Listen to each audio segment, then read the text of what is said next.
करो शुरू। नमस्ते छात्रों, कक्षा 7वीं में द्वितीय सत्र का दूसरी इकाई का पाठ क्रमांक जिसका नाम है दो लघु कथाएं अर्थात छोटी कथाओं का विवरण इस पाठ्यांश में आया है। और इस पाठ्यांश में आपको दो कथाएं बताई गई है, जैसे कि हरा घोड़ा और दूसरी कथा का नाम है सेठ का चित्र। हालांकि यहाँ पर दोनों कथाओं से संबंधित एक ही पात्र है जिसका नाम है बीरबल।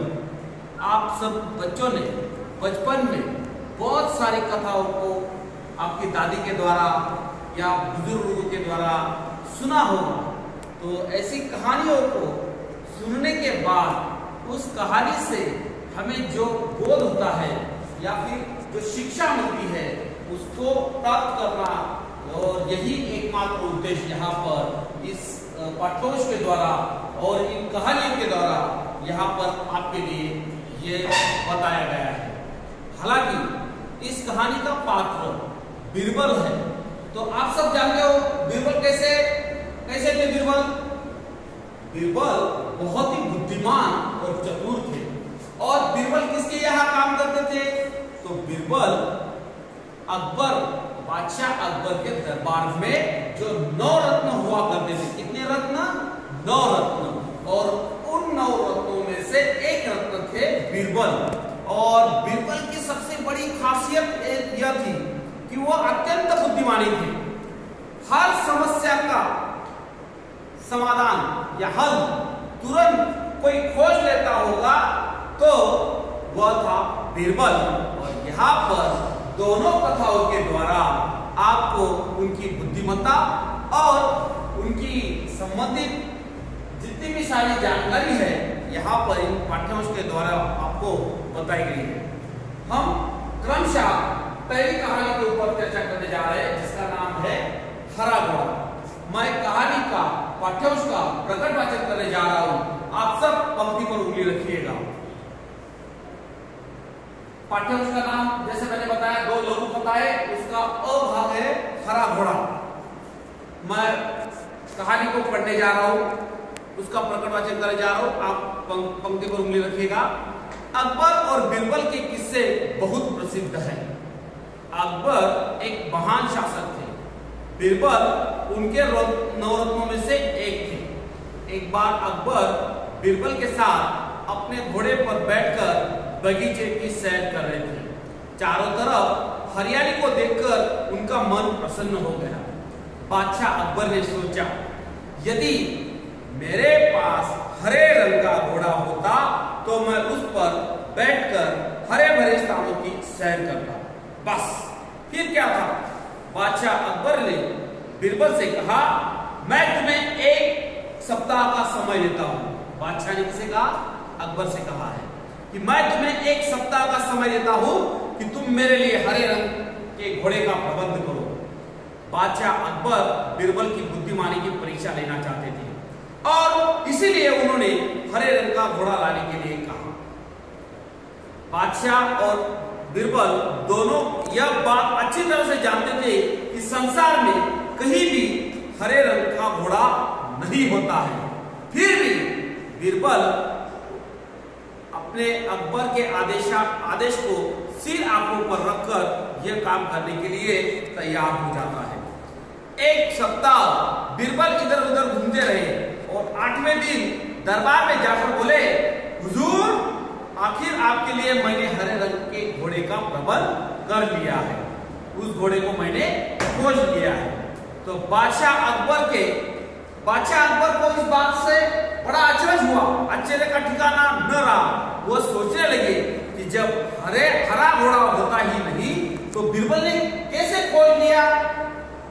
उन्हें विश्वास नहीं हुआ। फिर भी उत्सुकता से उन्होंने कहा कि बीरबल, हरा घोड़ा कहाँ है? मैं उसे तुरंत ही देखना चाहता हूं। तो बीरबल ने उत्तर दिया, हुजूर, घोड़ा तो मिल गया है, लेकिन हरे घोड़े के मालिक की 2 शर्तें हैं। और शर्तें इसलिए घोड़े को आप अभी नहीं देख सकते। मतलब घोड़ा तो मिल गया लेकिन उन शर्तों को पहले पूरा करना, उसके बाद ही आप घोड़े को देख सकते हो। आपको इंतजार करना पड़ेगा। कैसी शर्तें? बादशाह ने पूछा कैसी शर्तें? तो बिरबल ने जवाब दिया, पहली शर्त यह है कि बादशाह को घोड़े लेने के लिए वहां स्वयं जाना पड़ेगा। घोड़ा लेने के लिए किसको जाना पड़ेगा? बादशाह को स्वयं जाना पड़ेगा। यह पहली शर्त है। और दूसरी शर्त क्या है? दूसरी शर्त यह है कि हुजूर जब घोड़े का रंग दूसरे घोड़े से अलग है तो घोड़े को देखने का दिन भी अलग होना चाहिए। यानी सप्ताह के 7 दिनों के अलावा आप घोड़े को किसी भी दिन देख सकते हो। सप्ताह में दिन कितने होते हैं? 7 दिनों के बाद दूसरा कोई दिन होता है क्या? नहीं होता है। लेकिन बिरबल यहां पर अपनी चतुराई का बड़ा अच्छी तरह से प्रदर्शन दिखा रहे हैं। वो कह रहे हैं कि घोड़े का रंग हरा रंग होने के कारण, मतलब दूसरे घोड़ों से अलग होने के कारण, उसको देखने के लिए भी आपको अलग दिन जाना पड़ेगा। मतलब सप्ताह के 7 दिनों के अलावा आपको एक दिन उस घोड़े को आप देख सकते हो। जब बादशाह ने बिरबल की दूसरी शर्त सुनी तो बिरबल का मुंह देखने लगे। जब बादशाह ने पहली शर्त तो मान ली कि घोड़े लेने के लिए चलो स्वयं मैं जाऊंगा, लेकिन दूसरी शर्त बिरबल की बड़ी पेचीदी थी, बड़ी समस्या लाने वाली थी, क्योंकि सप्ताह के 7 दिनों के अलावा आपको अलग दिन जाना है। मतलब 7 दिनों से तो कोई दूसरा दिन होता ही नहीं है। आप देखिए तो मंगल, बुध, गुरु, शुक्र, शनि, और उसके बाद क्या आएगा? फिर से इतवार आएगा। तो वहां पर क्या दूसरा वार आ रहा है क्या? नहीं। मतलब इन 7 दिनों को छोड़कर अलग दिन जाना पड़ेगा। मतलब कौन से दिन जाना है? इतवार को नहीं जाएंगे, सोम के दिन नहीं जाएंगे, मंगल के दिन नहीं जाएंगे, बुध के दिन नहीं जाएंगे, गुरुवार, शुक्रवार, शनिवार और इतवार, इन 7 दिनों के अलावा कोई दिन है ही नहीं। तो बादशाह जब दूसरी शर्त को सुनता है तो बिरबल का मुंह देखने लगता है और मन ही मन सोचता है कि मन ही मन सोच लेता है कि 7 दिनों से अलग कौन सा दिन होगा। तब बिरबल बोले, हुजूर यदि आपको घोड़ा चाहिए तो इन दोनों शर्त आपको मानने ही पड़ेगी। बादशाह अकबर निरुत्तर हो गए। वे मन ही मन प्रसन्न भी थे कि बिरबल ने उन्हें फिर से एक बार मात दे दी। तो देखो बच्चों, इस कहानी के द्वारा, जो कहानी मैंने आपको बताया अभी हरा घोड़ा, इस कहानी के द्वारा बिरबल ने अपनी चतुराई का प्रदर्शन करते हुए बादशाह के, अकबर के आज्ञा को एक तरह से पाला भी और उनको यह बात बताई भी, दर्शाई भी कि हरे रंग का घोड़ा कहीं पर भी नहीं होता है। अर्थात अब बिरबल ने अपनी बड़ी चतुराई के साथ यहाँ पर आपको इस कहानी में अच्छी तरह से उनके गुणों का प्रदर्शन उन्होंने किया है। यहाँ पाठ्यांश में कुछ शब्द आए हैं, कुछ कठिन शब्द आए हैं, कुछ मुहावरे आए हैं, कहावतें आई है। ये बात पाठ्यांश खत्म होने के बाद आपको इन सारे प्रश्नों को लिख लेना है। और दूसरी जो कहानी है, उस कहानी में भी बिरबल हमें प्रमुख पात्र में दिखाई देता है। तो दूसरी कहानी का नाम है सेठ का चित्र। इस कहानी में भी बड़ी चतुराई से बिरबल ने उस चित्रकार को किस प्रकार से न्याय दिया, इसका वर्णन आया है। मैं कहानी को पढ़ने जा रहा हूं, आप भी पंक्ति पर उंगली रखिएगा। बहुत पहले की बात है, बहुत पहले की मतलब बहुत जमाने की पहली बात है। एक सेठ था, वो बड़ा कंजूस था। कंजूस अर्थात आप सब जानते हो कि हर कोई मित्र, हर कोई आपका साथी यदि आपसे कुछ चीजें देने में लेने में हिचकिचाता हो, तो वो मन में संकोच करता हो, तो वो बड़ा कंजूस कहलाता है। तो बहुत कंजूस था। एक दमड़ी भी खर्च करते समय उसके प्राण निकल जाते थे। वह काम कराने के बाद भी लोगों को पैसा देने में बड़ा परेशान करता था। एक बार उसने चित्रकार से अपना चित्र बनवाया। जब चित्रकार ने पैसे मांगे तो सेठ ने कह दिया कि चित्र ठीक नहीं है, दोबारा बनाकर लाओ। इस प्रकार चित्रकार ने कई बार चित्र बनाए, लेकिन वह कंजूस सेठ हर बार यह कह देता था कि चित्र ठीक नहीं है।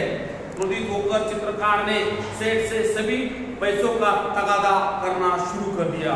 धूर्त सेठ बोला कैसे पैसे, जब मेरा चित्र ठीक से बना ही नहीं तो मैं किस बात के आपको पैसे दूं। बेचारा चित्रकार अपने घर लौट आया। परेशानी का कारण पूछने पर उसने अपनी पत्नी को सारी बात बताई। चित्रकार की पत्नी बहुत बुद्धिमान थी। वह बोली कि आप दरबार में जाकर न्याय के लिए फरियाद कीजिए।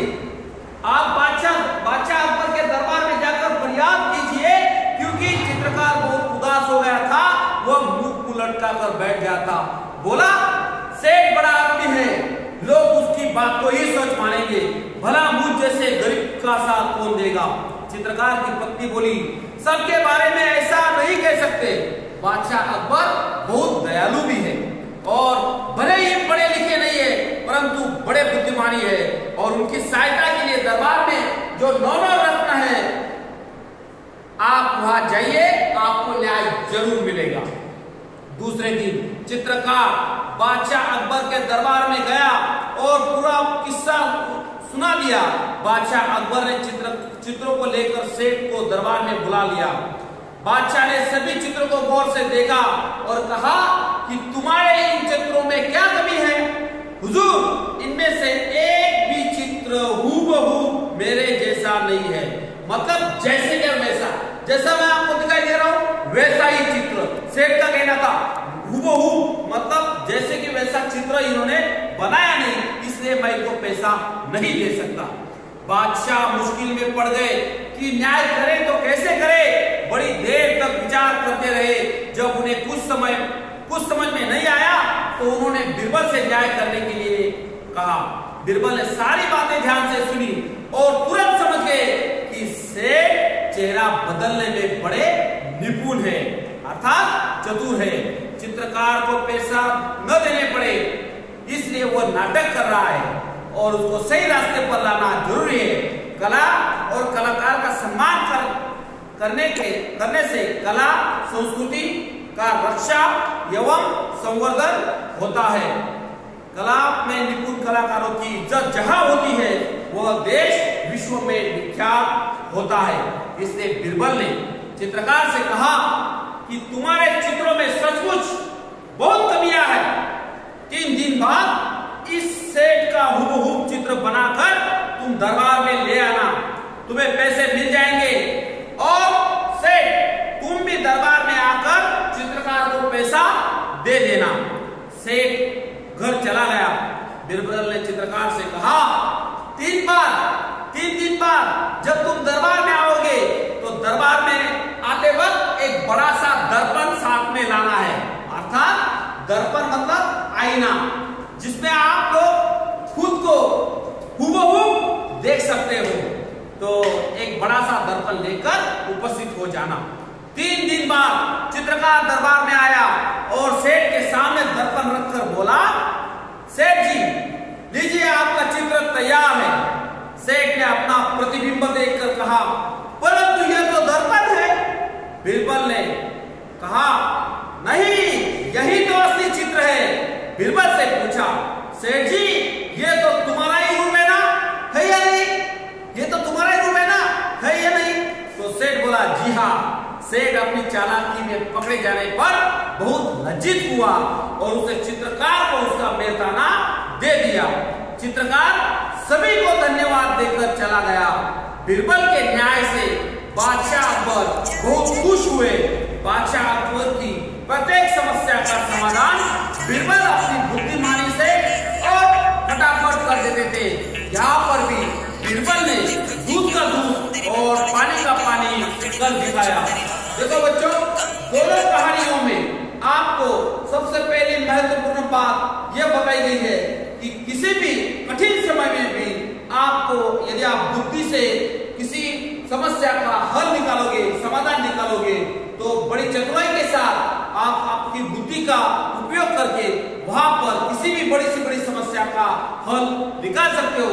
प्रस्तुत पाठ्यांश में बीरबल के द्वारा जो आपको यही संदेश बताया गया है